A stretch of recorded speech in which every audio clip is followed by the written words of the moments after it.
अभी तक हमने डिस्कस किया कि why UK, why this university.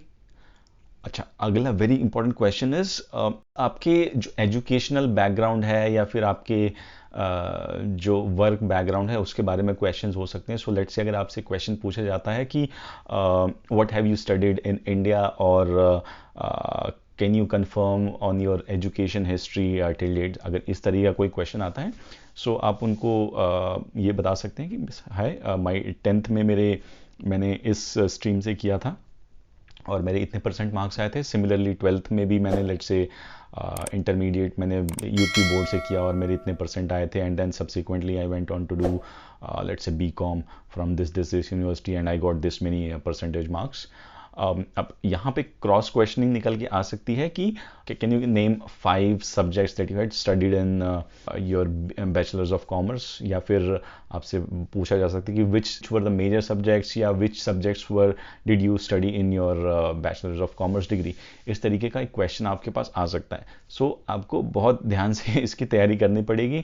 5-6 subjects को याद कर लीजिए, एंड उन 5-6 सब्जेक्ट्स के ब्रॉडली उसमें क्या पढ़ाया गया था उसके रिगार्डिंग भी आपको थोड़ा सा इंफॉर्मेशन गैदर करके या रिकलेक्ट करके आपको नोट डाउन करके रखनी है, ताकि आप उसको इंटरव्यू जब क्वेश्चन पूछे तो आप उसको प्रॉपरली आर्टिकुलेट कर पाए। क्योंकि मेरे को एक इस पॉइंट पे भी एक रिजेक्शन देखने को मिला था जब मैं अपनी रिसर्च कर रहा था। सो वहाँ पे जो कैंडिडेट है वो प्रॉपरली ये एक्सप्लेन नहीं कर पाए थे कि कौन कौन से उन्होंने सब्जेक्ट्स पढ़े थे और उनका क्या क्या, थोड़ा सा बेसिक डिस्क्रिप्शन जो था वो नहीं दे पाए थे प्रॉपर। उनके एक्चुअली जो रिफ्यूजल लेटर आया था उसमें भी यही लिखा था। इसके अलावा आपके आपके जो वर्क एक्सपीरियंस है उसके बारे में क्वेश्चनिंग की जा सकती है कि कौन कौन सी जगह पे आपने काम किया था। अच्छा, मोस्ट रिसेंट जॉब जो थी वहाँ पे आपकी सैलरी कितनी थी, या फिर आप कितना, आपका जॉब का नेचर क्या है, आपकी रोल्स एंड रिस्पॉन्सिबिलिटीज़ क्या हैं। अच्छा, आप यहाँ पे इतना कमा रहे हैं तो क्या आपको क्या लगता है यूके में जाके आप कितना कमाएंगे। और लेट्स से अगर आपसे वो पूछते हैं कि जब यूके से वापस आओगे तब आपको क्या लगता है कि इंडिया में क्या स्कोप है, तो उस तरीके की लाइन ऑफ क्वेश्चनिंग भी आपके पास चल सकती है। यहाँ पे अगेन क्रॉस क्वेश्चनिंग बहुत तगड़ी वाली हो सकती है। सो बाय गाइस प्लीज़ थोड़ा सा इसको प्रॉपरली आंसर्स अपने नोट डाउन करके एंड इसको प्रिपेयर करके ही आप इंटरव्यू में बैठना। जो टेन्योर्ड स्टूडेंट्स हैं उनके केस में एक वैलिड क्वेश्चन बनता है गैप का, कि how do you explain gap. So for example Nidhi के केस में भी जो टोटल गैप था वो 6 इयर्स का था, जिसमें कि स्टार्टिंग में तकरीबन 1.5 साल का उसका गैप है जहाँ पे उसने कोई जॉब वगैरह कुछ नहीं करी थी। तो वहाँ पे आप एक यूज़ कर सकते हैं, बता सकते हैं कि हाँ भाई I was preparing for competition exams और गवर्नमेंट एग्जाम्स। तो उस तरीके का एक आप आंसर दे सकते हैं, या फिर कोई जो भी आपके पास एक वैलिड रीजनिंग हो उस चीज़ को आप वहाँ पे मेंशन कर सकते हैं। Okay, next very important question is why this course. So UK में ये यूनिवर्सिटी आपने चूज कर ली, लेकिन इस यूनिवर्सिटी में भी यही कोर्स क्यों चूज किया है, that is again one of the most important question. So आपको यहाँ पे भी प्रॉपर जस्टिफिकेशन देनी पड़ेगी कि ओके लेट्स से निधि के केस में she chose management and marketing.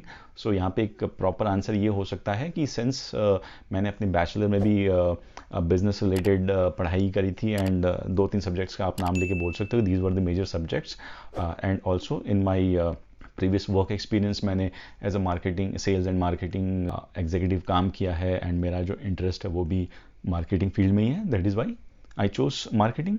आप ये आपका एक स्टैंडर्ड आंसर बन सकता है। अच्छा, इसमें नेक्स्ट जो एक क्रॉस क्वेश्चनिंग बन सकती है या एक स्टैंडर्ड क्वेश्चन भी बन सकता है कि उसमें आपसे वो आपके कोर्स मॉड्यूल्स के बारे में बात कर सकते हैं। सो गाइज अपना यूनिवर्सिटी की साइट पे जाके प्लीज़ मेक श्योर आप जितने भी कोर्स मॉड्यूल हैं, इसेंशियली अगर एमएससी है, ठीक है, ग्रेजुएशन का डिफरेंट थोड़ा सा होगा, बट अगर आपकी एमएससी है, पोस्ट ग्रेजुएट है, तो उसमें आपके 6 मॉड्यूल्स होंगे। 3 मॉड्यूल्स एक सेमेस्टर में हो सकते हैं, 3 मॉड्यूल दूसरे सेमेस्टर में हो सकते हैं। देन आपकी डिसर्टेशन हो सकती है, थीसिस हो सकती है, या फिर प्रैक्टिकल बेस्ड अप्रोच हो सकता है।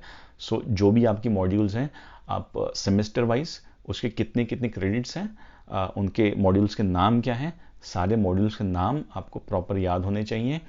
कौन सा मॉड्यूल किस सेमेस्टर में पढ़ाया जाएगा वो भी याद होना चाहिए, प्लस आपका किस मॉड्यूल को कितना क्रेडिट है वो भी याद होना चाहिए। इसमें एक दूसरी क्रॉस क्वेश्चनिंग ये भी आ सकती है कि what will you learn from this course modules, और what skills will you gain from this course और कोर्स मॉड्यूल्स। सो उसमें अगेन आपको थोड़ा सा एक हेल्प जो है यूनिवर्सिटी की वेबसाइट से ही मिल जाएगी। सो वहाँ पे आपकी जब आप अपना कोर्स मॉड्यूल्स चेक कर रहे हैं उसमें वहीं पे कहीं ना कहीं आपको लिखा जाता है। सो फॉर एग्जांपल हमने जो प्रिपेयर किया है यहाँ पे कि the course that I have chosen gives a very holistic view of business as a whole, or it will give me better insights into financial and people management and help me understand corporate strategies and brand management. So अगर आप यहाँ पे देख रहे हैं management and marketing के जितने भी आपके कोर्स मॉड्यूल्स हैं, एसेंशियली हम उसी को यूज़ कर रहे हैं एक प्रॉपर सेंटेंस में बताने के लिए कि हाँ भाई ये इस तरीके से हमें हेल्प हो सकती है इस कोर्स को करने में। In addition, it will give me a better understanding of traditional marketing methodologies along with modern marketing strategies. Again, यहाँ पे कोर्स मॉड्यूल्स के नाम ही गिना रहे हैं और कुछ नहीं है, बट इसको प्रॉपर एक सेंटेंस के फॉर्म में आपको आर्टिकुलेट करना है। अच्छा, इसमें अगला एक क्रॉस क्वेश्चनिंग बन सकती है या एक स्टैंडर्ड क्वेश्चन बन सकता है कि tell me a few specialities of your university, या टेल मी टॉप 5 पॉइंट्स जो कि आप जिसकी वजह से आपने एलबीयू को ही चूज़ किया। तो इस तरीके की क्रॉस क्वेश्चनिंग भी बन सकती है। उसमें ये बोल सकते हैं कि Leeds Beckett achieved 5 out of 5 stars for employability in the QS world ranking. जो क्यूएस वर्ल्ड रैंकिंग एक वेबसाइट है, वहाँ पे जब हम इसकी रैंकिंग देख रहे थे तो वहाँ में हमें दिखा कि इट हैज़ 5 स्टार्स, वहाँ पे स्टार्स रेटिंग मिलती है, तो it has 5 stars, 5 out of 5 stars for employability. तो ये एक फैक्टर हमने एलबीयू के लिए लिखा था। एंड देन यही बोल सकते हैं कि LBU is rated very high in terms of student satisfaction. ये इन्फॉर्मेशन हमें यूनिवर्सिटी की वेबसाइट से ही मिल गई थी। उसके अलावा जो हमने पॉइंट्स लिखे थे कि it is located in Leeds which is one of the major cities. So part time job की जो अपॉर्चुनिटीज़ है वो ज़्यादा होंगी, प्लस जो स्पाउस है स्पाउस के लिए भी आपकी आईटी जॉब्स हैं वहाँ पे। मैनचेस्टर बहुत पास में है, ब्रैडफर्ड एंड और भी जो आईटी हब है बेसिकली वहाँ पे आसपास ही है, तो जॉब मिलने में मदद मिलेगी। इसके अलावा बोल सकते हैं कि I got a scholarship from the university, like in निधि's केस उसको 3000 का स्कॉलरशिप मिला था, तो वो भी आप बोल सकते हैं। इसके अलावा अगर आपका कोई वहाँ पे फ्रेंड पढ़ रहा है या फिर कोई जानने वाला पढ़ रहा है, सो जैसे हमारे केस में हमारा एक जानने वाला ऑलरेडी पढ़ रहा था, सो आप ये बोल सकते हैं कि we got a positive feedback from an existing alumni who is a known associate और हु इज़ अ फ्रेंड। तो इस तरीके का एक वैलिड पॉइंट आपका बन सकता है। ओके, मूविंग ऑन गाइस, अगला क्वेश्चन है कि how are you managing your funds, या फिर who is sponsoring your studies, या फिर आपने अपने फंड्स के कैसे अरेंज किए, इस तरीके का क्वेश्चन बन सकता है। सो फॉर एग्जाम्पल अगर आपके पेरेंट्स आपको स्पॉन्सर कर रहे हैं तो बहुत ईजी है, आप जस्ट बोल सकते हैं कि yes my parents are funding my studies. और अगर आप अदरवाइज आपने अगर लोन ले रखा है तो आप बोल सकते हैं कि हाँ भाई मैं लोन लेके जा रहा हूँ। अगर आपके स्पाउस से आपको पैसा मिल रहा है या ब्रदर से पैसा मिल रहा है, सिस्टर से किसी से पैसा मिल रहा है, तो थोड़ा सा इसको आंसर को आप ट्विस्ट कर सकें तो ज़्यादा बेहतर रहेगा। सो फॉर एग्जांपल हमारे केस में निधि ने ये आंसर प्रिपेयर कर रखा था कि because since she was working for last 4.5 years उसको वर्क एक्सपीरियंस था, so she had saved up some money like 5,000 British pound या 6,000 ब्रिटिश पाउंड सेविंग थी, एंड एडिशनल फंडिंग जो है वो स्पाउस से आई थी। तो उसको in form of an FD उसको सेविंग में डाल के देन उसको एज अ फंड्स दिखाया है। तो ये एक थोड़ा सा आंसर मिक्स करके आप अपने फंड्स प्लस ब्रदर सिस्टर या स्पाउस के फंड्स दोनों को मिक्स करके आप बोल सकते हैं। या फिर अगर आप सिंपल बोल सकते हैं स्पाउस का फंड, स्पाउस ने भी आपका फंड अरेंज किया, वो भी चल जाता है, बट बेटर है कि आप अपना भी थोड़ा सा उसमें कॉन्ट्रीब्यूशन दिखाएं। अच्छा, इसके अलावा आपसे इसमें क्रॉस क्वेश्चनिंग आ सकती है या एज अ स्टैंडर्ड क्वेश्चन आ सकता है कि आपसे वो पूछेंगे कि what do you think how much will be your living expenses. So living expenses में आपको सबसे पहले तो ये बता देना है कि यूकेवीआई के अकॉर्डिंग जो रिकमेंडेशंस है वो लेट से लंदन के बाहर है, तो it is 9,207 GBP British pounds, and तो ये तो रिकमेंडेड है, बट यू कैन थोड़ा सा इसको इलेबोरेट करना हमेशा बेटर रहेगा कि आप बोलोगे कि लेट से अप्रॉक्सीमेट मेरा 500-600 पाउंड का मेरा एक स्टूडेंट अकोमोडेशन होगा, या फिर एक मैं स्टूडियो लूँगा या लूँगी। इसके अलावा मेरे को लेट से बस पास 200 पाउंड का मिलेगा। सो आप लीड्स में जो बस सर्विस है उसकी वेबसाइट पे जा सकते हैं, या अपनी सिटी में ग्लासगो में अगर आप पढ़ रहे हैं वहाँ की सिटी में जो भी ट्रांसपोर्ट सिस्टम है वहाँ को थोड़ा सा अंडरस्टैंड करके कि मंथली मंथली आपको कितनी कॉस्टिंग आएगी। सो फॉर एग्जांपल लंदन में आपकी कॉस्टिंग बहुत ज़्यादा हो सकती है, 200 300 400 पाउंड तक भी आपकी कॉस्टिंग आ सकती है। तो आपको वो बताना है कि ओके इतना मेरा जो है ट्रैवल में लगेगा, एंड देन ग्रोसरी का महीने का मेरा इतना लगेगा, एंड मिसलेनियस खर्चा मेरा इतना लगेगा, टेलीफोन बिल्स, ये वो जितनी भी चीज़ें हैं आपको गिनाना है। और ultimately you have to give a figure, क्योंकि मेरा मंथली जो एक्सपेंस आएगा वो आएगा रफली 1000 पाउंड और 1200 पाउंड या 800 पाउंड, जितना भी आप दिखाना चाहें।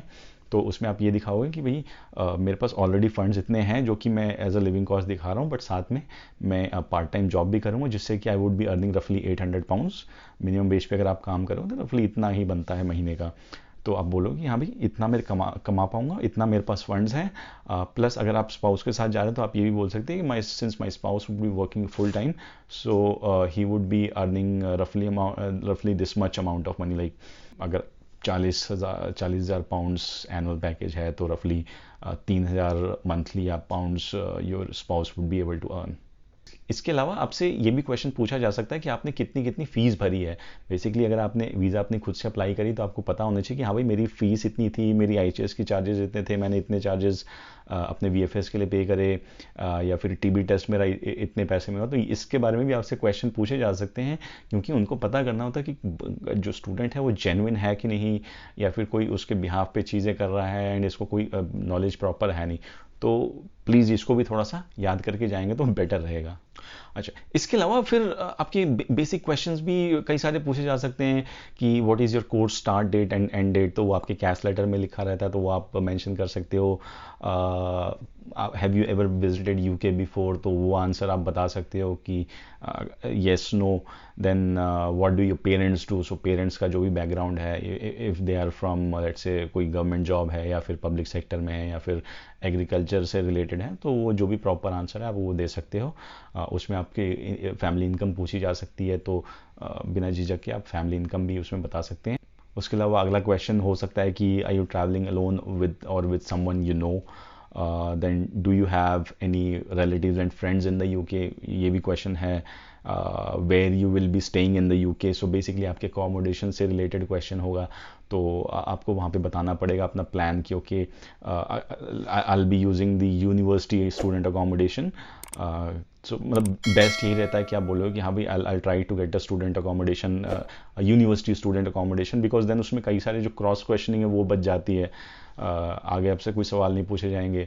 हाँ, ये पूछा जा सकता है कि do you have any idea कि कितनी कॉस्टिंग आएगी। तो थोड़ा सा ये देख के जाना कि सो लेट से रफली 600-700 पाउंड का आपका यूनिवर्सिटी अकोमोडेशन का खर्चा आएगा। University accommodation is usually expensive. Otherwise अगर आप बाहर इफ़ यू हैव फैमिली और अगर आप बाहर स्टूडियो अपार्टमेंट लेंगे तो उस स्टूडियो अपार्टमेंट का कितना खर्चा आएगा वो थोड़ा सा उसका आइडिया आपको होना चाहिए। आपके अगेन मंथली एक्सपेंसेस वगैरह सारी चीज़ें आपको आइडिया बिफोर हैंड होना चाहिए।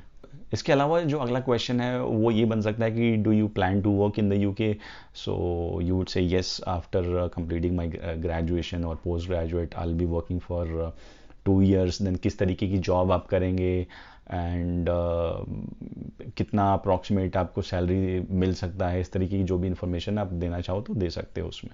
अच्छा, यहाँ पे थोड़ा सा फंसने वाले एक क्रॉस क्वेश्चनिंग ये आ सकती है कि आपसे वो पूछें कि during your studies can you work for 40 hours, full time job कर सकते हो नहीं कर सकते, या फिर what is the maximum time. So यहाँ पे कहीं फंसना नहीं है आपको, you have to make sure कि आप ये बोल रहे हो क्योंकि during my studies I can only work for 20 hours, that too part time. अच्छा, एक बहुत इंपॉर्टेंट पॉइंट ये भी है कि during your studies you can not do your own business.